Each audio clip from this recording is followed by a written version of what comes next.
After several disappointing losses, this North Division team has fired their coach. No, I'm not talking about the Canucks. We're talking about the Habs, a pretty good team that's already embarrassed the Canucks multiple times. The Habs fired their coach because their record right now is 9-5. Let that sink in.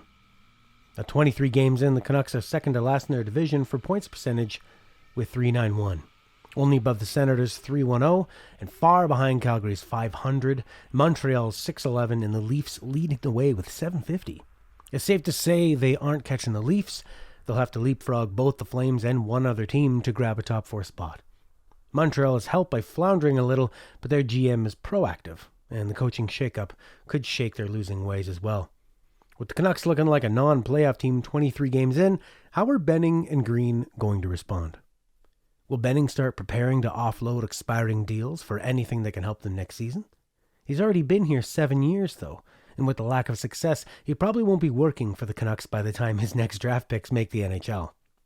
He could trade for older prospects like he did for Goldobin and Jonathan Dahlen. They didn't really work out. Or maybe he'll get somebody like Tyler Mott, who absolutely worked out. Pearson probably has the most trade value, but he's also the only one I'd like to see stick with the team for the right amount. He does it all. Scoring, leadership, attitude.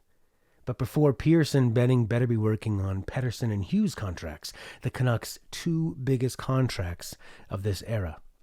Their contract structure moving forward is going to set the framework for what's possible with this team.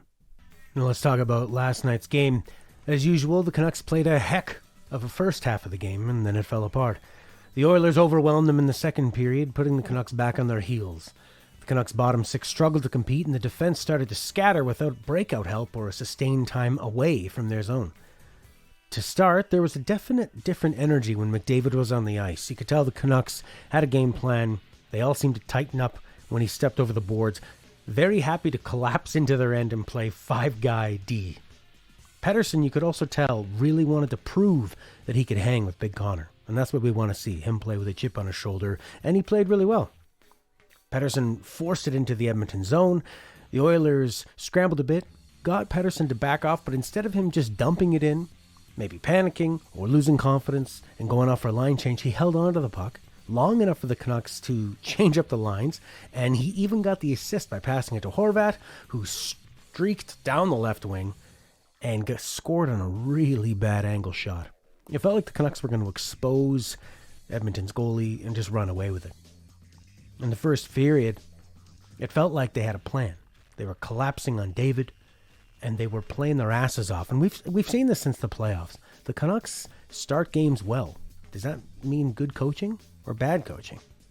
Is that the players starting well and then the system letting them down? I don't know. Meyer scored quickly after defensive zone face-off with a slapper that was tipped high by Oiler Ennis to make it 2-0 less than 10 minutes in. Pettersson scored after a nice scramble in front. He was able to bounce the puck from his forehand to backhand and then whack it in as he was taken down. Excellent hand-eye coordination, compete, skill, everything it takes to score those extra goals. After a few failed power plays on either side, both teams started trading chances. McDavid started to get some odd man rushes, ringing plenty of them off the post. Roussel was fined by the league for this play. He was on the boards with Pujärvi. Pujärvi looked like he sort of elbowed or shouldered Roussel's head. Roussel took offense to it, dropped the gloves, and just started swinging at him. It looked like Pujärvi was going to swing a few punches back and then stop soon enough that only Roussel got the penalty and the fine, and Pujärvi got the cut to the face. First 5 minutes of the third period, Edmonton forecheck was flying. The Canucks started playing terrible in their end. Horrible shift with Sutter, Jake, and Myers. They were stuck in their zone, just constantly giving it away. Edler had another bad penalty. He's leading the league. I think he's tied up, or he's battling for the league lead at least, with Keith Yandel for defensive penalties. Edler tripped Yamamoto, and Edmonton went on the power play. The Canucks all of a sudden forgot about their focus on McDavid plan, and he was left all alone on a bloody power play to quickly score and tie it up.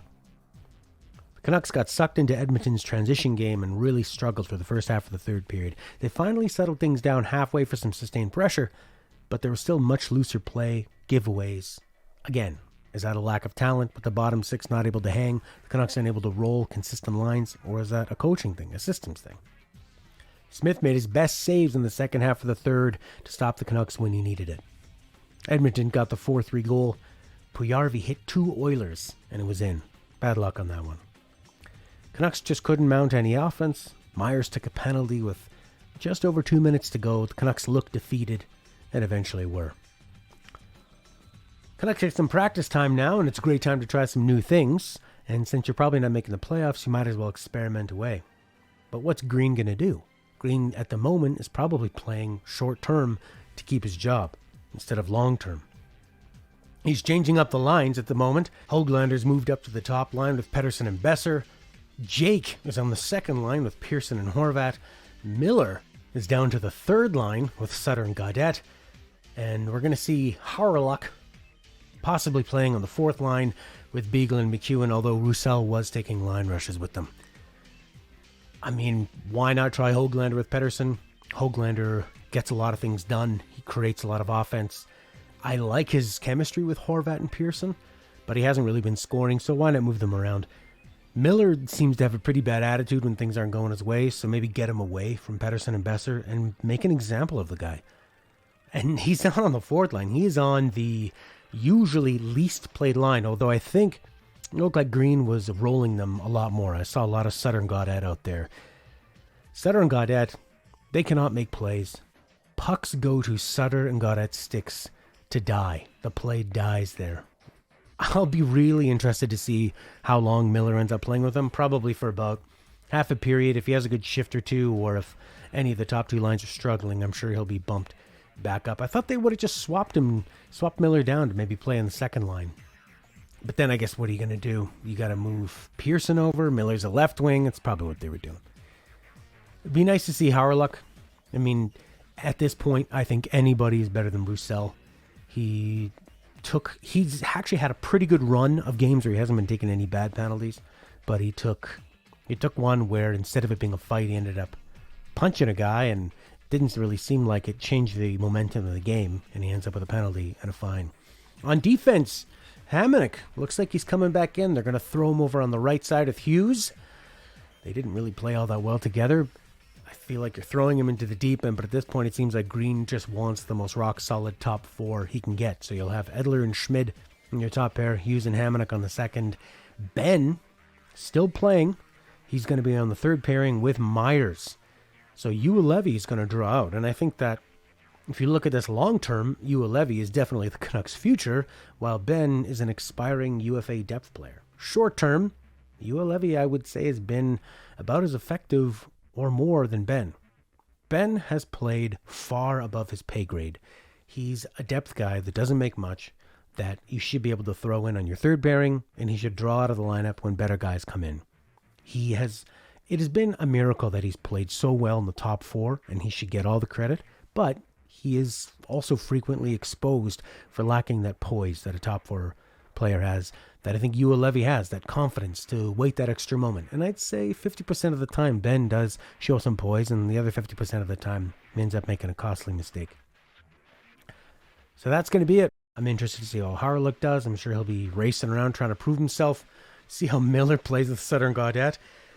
You know, Miller is a playmaker who can score. Sutter can shoot. Gaudette can shoot if you set it up. He just can't make anything happen. He's just constantly chasing it and giving it away. So we'll see what they end up doing. What are your thoughts? Thanks for listening.